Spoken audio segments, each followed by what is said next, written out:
Good morning, all you freedom loving patriots. Craig Gibson here with Sons of Liberty, and this is Constitution Coffee and Service. No, don't adjust the screen. I did shave, it's bald. All right, to get this week kicked off, we are going with Black Rifle Coffee's Freedom Fuel. Freedom Fuel is a heavy bodied dark roast coffee with a little bit hint of smokiness to it. And we're only 8 days away from the election, so why not Freedom Fuel? Because without freedom, you have oppression and tyranny.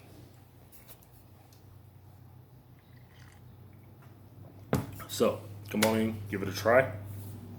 If dark roast isn't really your thing, we've also got medium roast, light roast. We also have our line of Overwatch Coffee Shop coffees with some excellent flavors. If you're a coffee lover, I'm sure we've got something you'll like. All right, amendment time.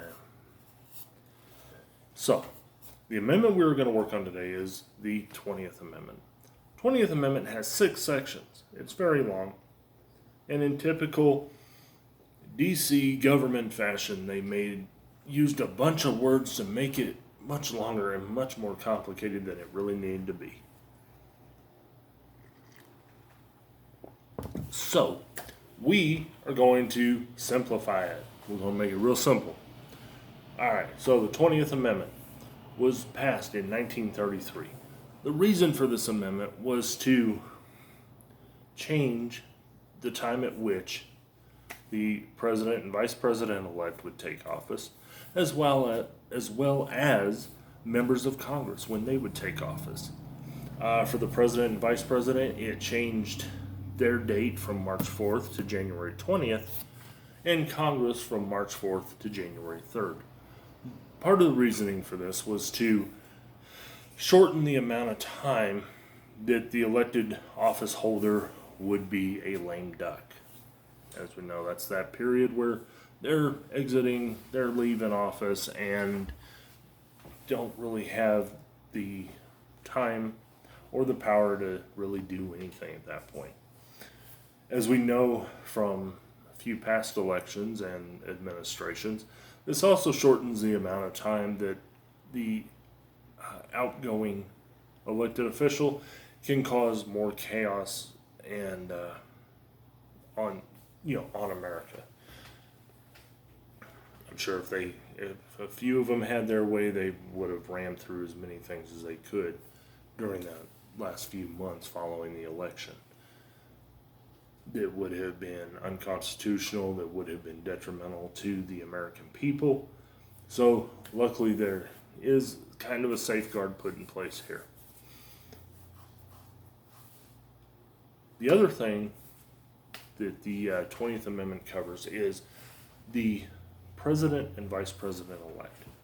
All right, so if the president-elect dies prior to taking office or is deemed unqualified to be president at that time, then the vice president steps up into that role.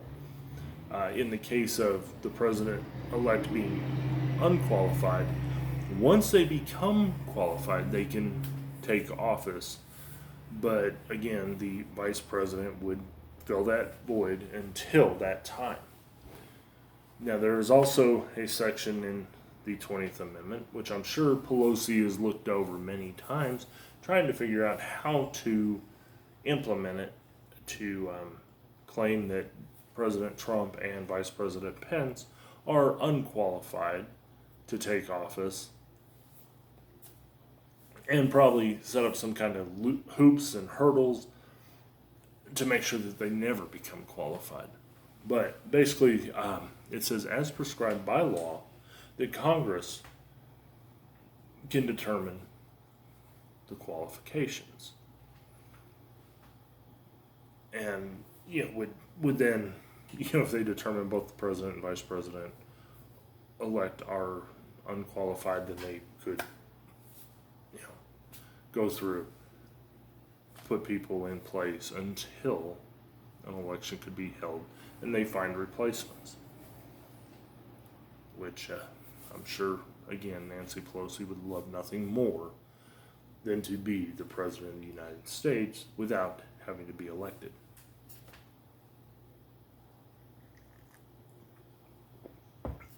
So since we simplified that one today, we decided to go ahead and do the 21st and 22nd Amendments as well, because they're fairly short. They're pretty straightforward. So the 21st Amendment, as I'm sure most of us know, at least those of us who have ever looked at the Constitution, learned about the Constitution in school, the 21st Amendment repealed the 18th Amendment.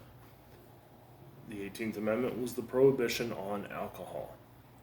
So once the 21st repealed that and was ratified on December 5th, 1933, it meant that you could again manufacture, distribute, sell, and consume alcohol in the United States.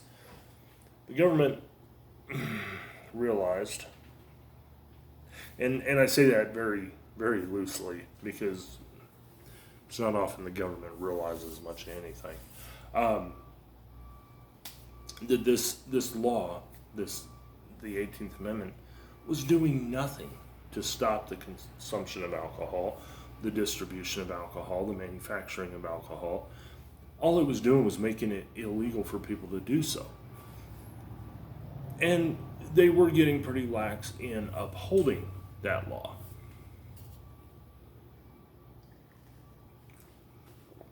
As we have seen in other countries, when the rule of law starts to break down and is no longer upheld, the country becomes,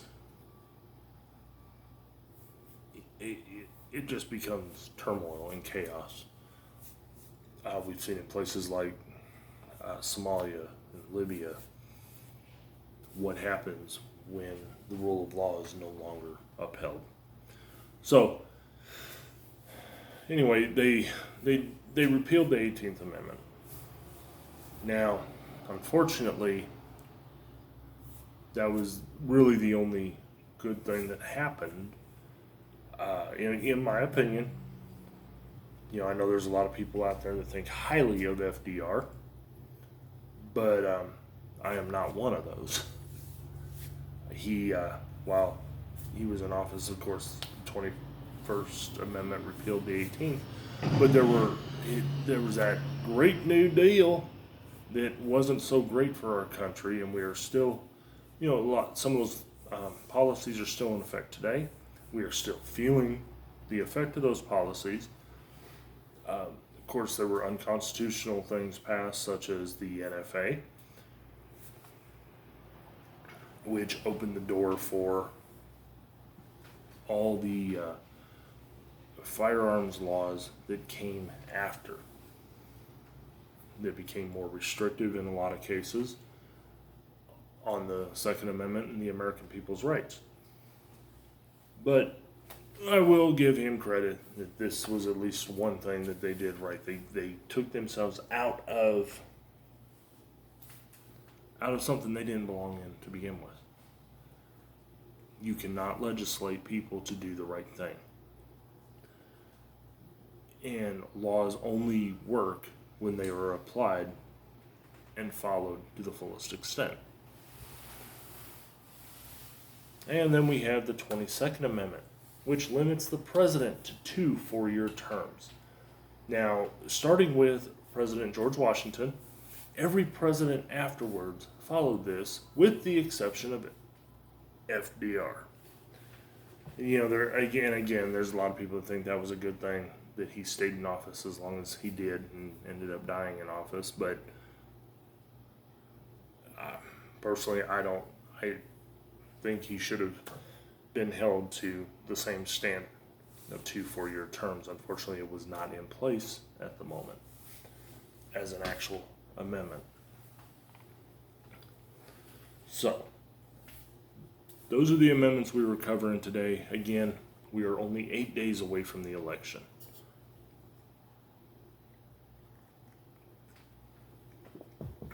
Now, I've said it before and I'm going to say it again. Do not put your faith in man. Do not put your faith in D.C. Do not put your faith in the election. Go out, vote. Vote for the candidate that more closely aligns with your morals, your beliefs. Do not vote for a party. Do not vote for someone simply because you dislike the other person. Think of the reasons why you actually dislike that person, and look at facts, not opinions. Look at the facts. And what I mean by that, and I'm not in any way trying to tell you how to vote. Everybody's going to vote their own way. Pretty sure I got a good idea about the people that watch these videos, who they're voting for, but when I say don't go based off of opinions, look at facts, look at history, look at actual evidence. Okay, there are many out there that will tell you that Donald Trump is a racist, although his history does not show that in any way. His current actions does not show that in any way.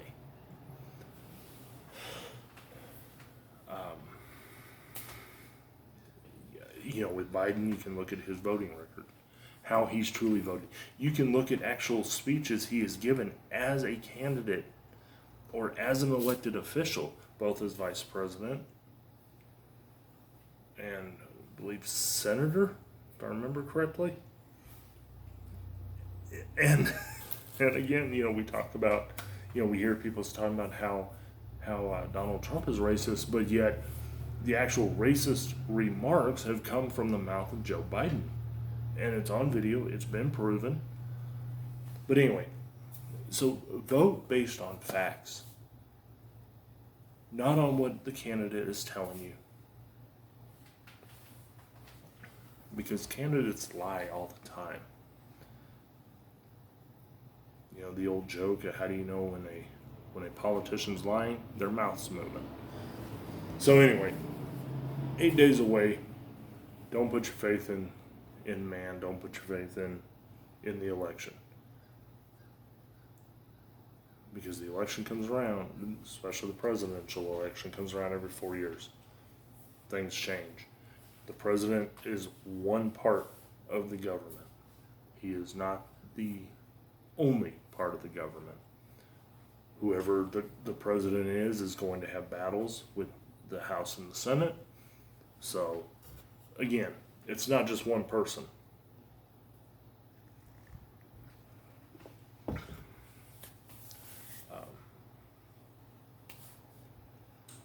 course, the honor, the service goes out to our men and women in uniform.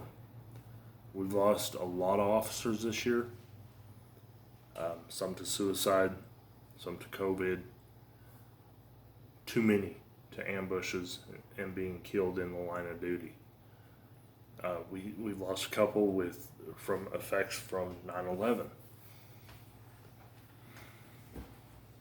Firefighters, EMS personnel, same thing. Usually more health-related issues or suicide.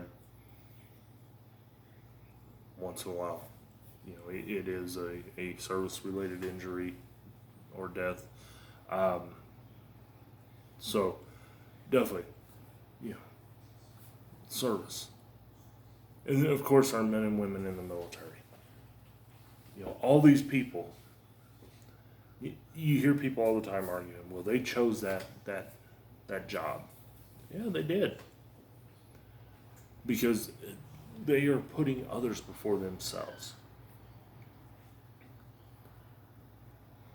And regardless of whether they chose to do this profession or not, does not change the fact that there is such a small percentage of people who are willing to do those jobs that, we honor them. We honor their service, their sacrifice, the sacrifice that their families make. Whether it's because, they miss holidays and birthdays, anniversaries. You never know if when they leave for work, if that's the last time you're ever going to see them. Guys, as always, faith, not fear. Be the kind of American worth the sacrifice that these men and women make. get out there and vote if you haven't already. And we will talk to you guys next week, one day before the election. All right, guys, take care.